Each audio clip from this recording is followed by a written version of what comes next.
Hello all, we are wrapping up week 4, so I just want to touch base with you on a couple things and then we'll cover um, the chapter 5, which is the content for week 4, and I'll talk just a little bit about the chapter 5 assignment too. So first of all, we do have our second exam coming up this week, and this test is actually going to cover 4 chapters, chapter 3, 4, 5, and 6. Um, like the first exam, it will be worth 50 points. So there's 30 multiple choice questions and 4 essay questions. Okay. Essay questions, there'll be 1 from each of the 4 chapters. And so then looking ahead, the first practice case analysis is due, I believe, on October 9th. So you might look out in that week's folder and just start looking at the Excel model and the case study that goes with that practice case analysis. We're going to be moving into some more analytical sorts of activities, and so you'll see that that assignment is working with an Excel spreadsheet and applying a model to a perceptual map actually and a positioning map for a competitive product against a number of other competitive products. So this stuff is really fun. I hope you will enjoy it. It may be new for you. Don't let it intimidate you. It is fun. So we're looking forward to that. And so with that, we're going to go ahead and talk about chapter 5 a little bit, and then I'll talk just briefly about the assignment for this chapter. All right, so for chapter 5, this chapter is all about the problem-based approach to identifying new product ideas. And I have to make a correction. Last week for chapter 4, I was saying that was still in the phase 1 of the 5-phase project, 5 steps of the product development process. I'm sorry. But really, no, we had already moved into phase 2, concept generation. So in chapter 4, we laid the groundwork for coming up with new product concepts. In chapter 5, we're going to get a lot more specific about identifying and finding out what new product concepts might be appealing to the marketplace. So first of all, these are the 3 major areas that are covered in the chapter. What is the problem-based approach? And really, I'll speak to that, I guess, real quick. If you have a new product, it is really almost mandatory that the product solves a particular consumer need or problem. And so this textbook and these authors are very opinionated on that point and deliberate then about a process that first has you identify a need and then creates a product to meet that need, rather than finding some cool technology and then figuring out some way for you to sell it. So their approach again is to say, what do consumers need or want, and then how can we best meet that need? Okay, so this chapter is all about that. So the second part of the chapter will talk about using the problem-based approach to gather problems, and then the chapter spends a little bit of time on ways to figure out how to solve the problems. Okay, so with that, okay, so this chapter has 4 basic areas that they talk about that might be ways for you to find problems that need to be solved. So the first one is to use your own internal records. Look at what people are buying. Look at your customer satisfaction surveys. Look at mechanisms you already have to gather and collect information internally. The second method they talk about is going to your technical or your marketing departments and asking them, what do consumers want? What are they saying that they need? And there's nothing wrong with that process, but really you're limiting yourself to your internal people's abilities to tap into the market, which may or may not be great. The third way, problem analysis procedure, which we're going to talk about more, that method will go directly to potential consumer groups and ask them and find out from them what their problems are, what their needs are. And then the fourth way is a scenario analysis, which really is an attempt to look into the future and identify what future needs may be. Okay. So we'll talk more about the problem analysis procedure and the scenario analysis in just a little bit here. Okay, so with respect to solving the problems, this chapter gives you a little bit of an overview on several different mechanisms or tactics that you could use. So the first talks about the importance or the potential importance of tapping group input, group creativity to approach solving a problem. Brainstorming is discussed as a technique, and I think we probably all know about brainstorming now. But basically just letting your thoughts go free and saying what comes to mind and getting different people in the same room to talk about these ideas and bouncing them off each other.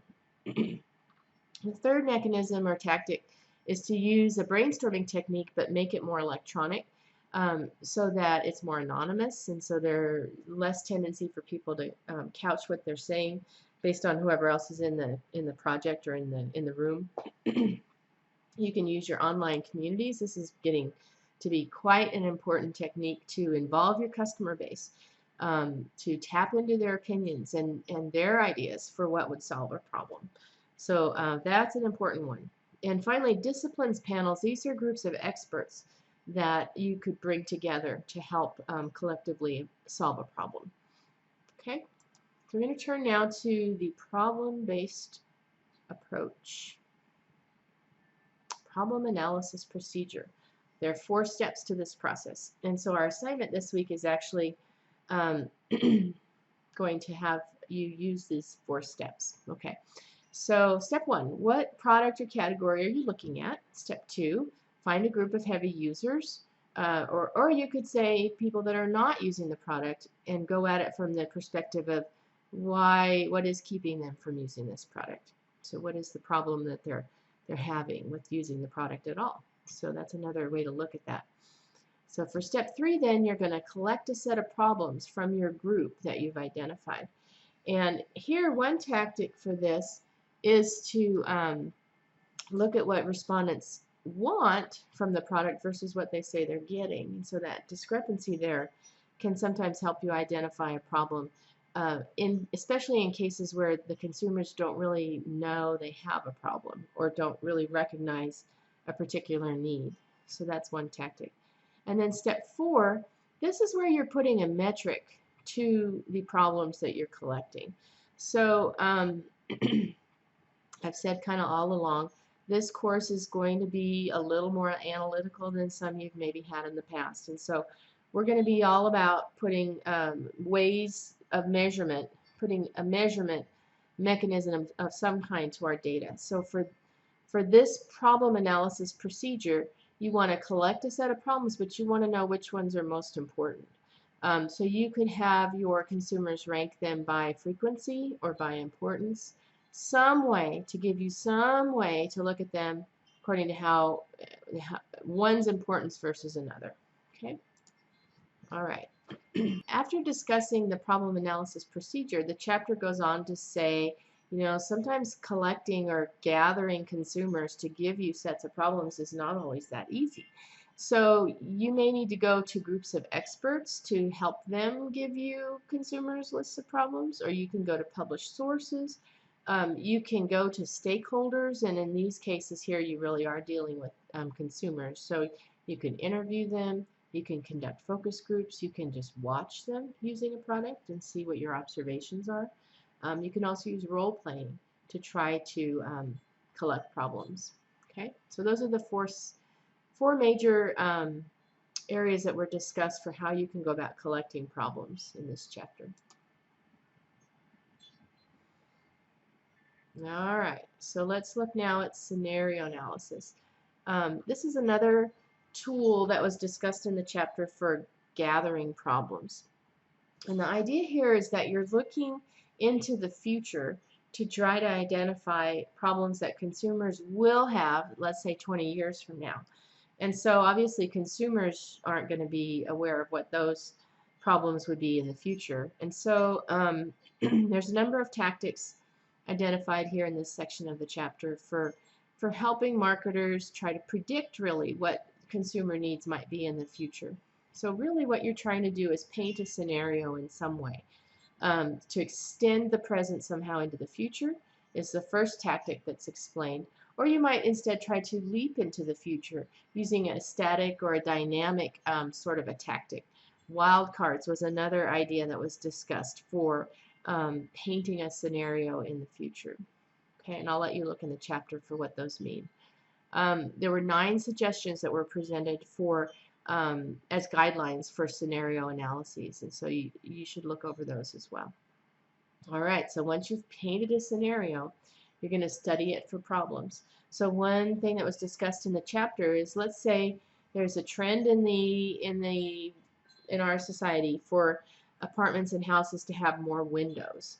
So if that's a trend, you can imagine that the furniture that you put in your house or your apartment would have more exposure to sunlight, and so it might be more susceptible to being faded or damaged by the sun. And so that's a case where you've now painted a scenario and you're studying it for potential problems, okay? And then after you've painted your scenario and you've tried to identify problems based on that future picture you've made, then again you're trying to evaluate the problems that there might be and rank them somehow so that you know which ones you might be best, what's the word, smartest to pursue, be the most opportunity for you. Okay? And that's all I'm going to say about Chapter 5 as far as the chapter is concerned. I just want to talk about the assignment real quick. And I just wanted to point out with this assignment that I'm asking you here to use the problem analysis procedure for yourself to collect and rank a group of problems around smartphones. Okay? So to do this, you're going to need to identify a group of users for smartphones, and then I want you to collect from them a list of problems that they're having. Okay? So, well, I guess the first step here is for you to tell me what are the 4 steps in the procedure. Okay, so number 2, find people you can actually talk to. Interview them and get their problems based on their experiences with smartphones. And then this is the biggest thing. For number 4 here, I need you to sort and rank these. Okay, so again, we are trying to apply a metric, a measurement technique to give us some better understanding of which problems are the most important ones to go after. Okay, so I need you to give me a ranking of the problems that you collect from your group. And I need you to explain to me your ranking so I know how you've come up with that process. Okay? I think that's it.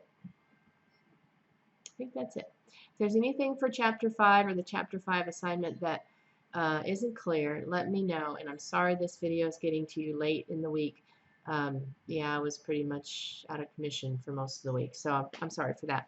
I'll go ahead and get Chapter 6 up here in the next day, or maybe, let's say, by end of day tomorrow, Monday. And then you'll have it as you prepare for the exam that's coming up. Okay? Let me know if you all have any questions. Thanks.